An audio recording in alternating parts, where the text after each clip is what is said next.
Hey everybody, welcome back to Harris Family Adventures. This video is a little bit different because this is going to be our travel day from our home in Nebraska to Breckenridge, Colorado. So this is actually still right outside of our city along one of the highways, and there was some fog, and we thought that that was really cool. Stay tuned, you're going to see a lot more.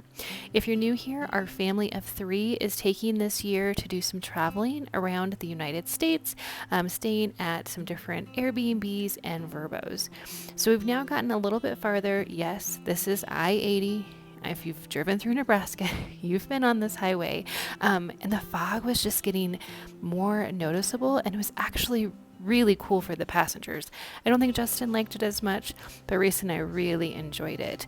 At this point, it got even heavier. It kind of just felt like you were wrapped in a blanket almost, though. I really liked it.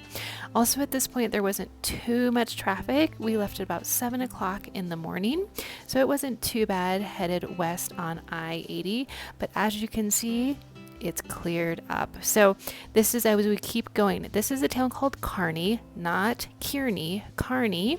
And one of the things Kearney is known for is this huge, like, arch kind of bridge thing over the interstate. You can see it coming up there. It's actually home to a really cool museum, I've heard. I've never been in it. Can you believe it? I love Kearney. It has a special place in my family, as my parents would go to summer school there.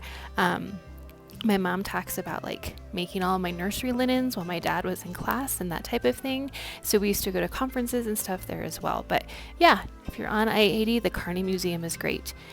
This, unfortunately, is not as great. This is in Colorado. I love you. But this is northeastern Colorado. This is what it looks like for a really long time. And I know we've come to Colorado at least once a year my entire life, which I will be 40 pretty soon, that getting to Colorado doesn't mean we've arrived at our destination ever, but you're always excited. The Colorado state line, and then it looks like this for a really long time. It was not fun. Also, there's not many cars in this actual footage here, but the amount of like RVs and campers and trucks was crazy. Now, we were traveling on Labor Day, so I'm guessing it's a lot of people getting home from their Labor Day travels, but oh my goodness, it just seemed like there were so many. I was glad that Justin was driving.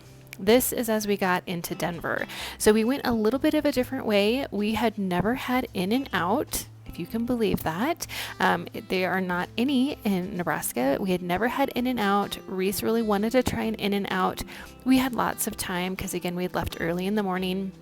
So we decided to take a detour to northern Denver and stop at the In-N-Out. It is always exciting for us too, coming from Nebraska, when we start to see the mountains.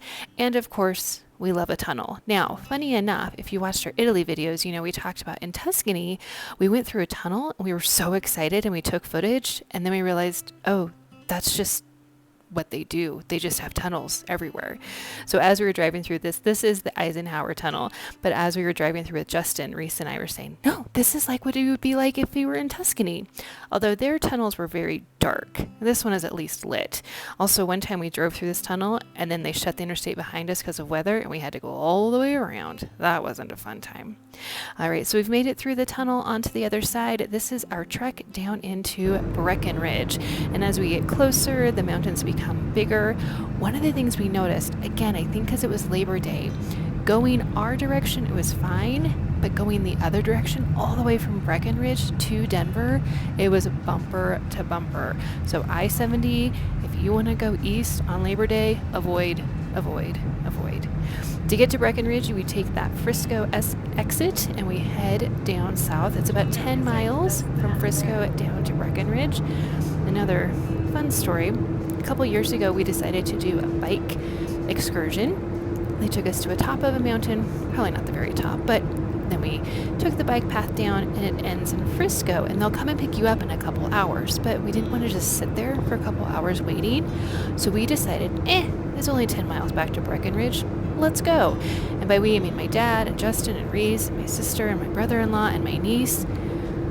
Ooh, that that is a long trek, and we were not prepared for it. We didn't have enough supplies like water and snacks, and it got to be really hot. I think at some points, maybe in this video, you'll be able to see the bike path. It's not close to this highway, it's off to the side. Sometimes it gets a little bit closer, other times you can't really see it, but be prepared.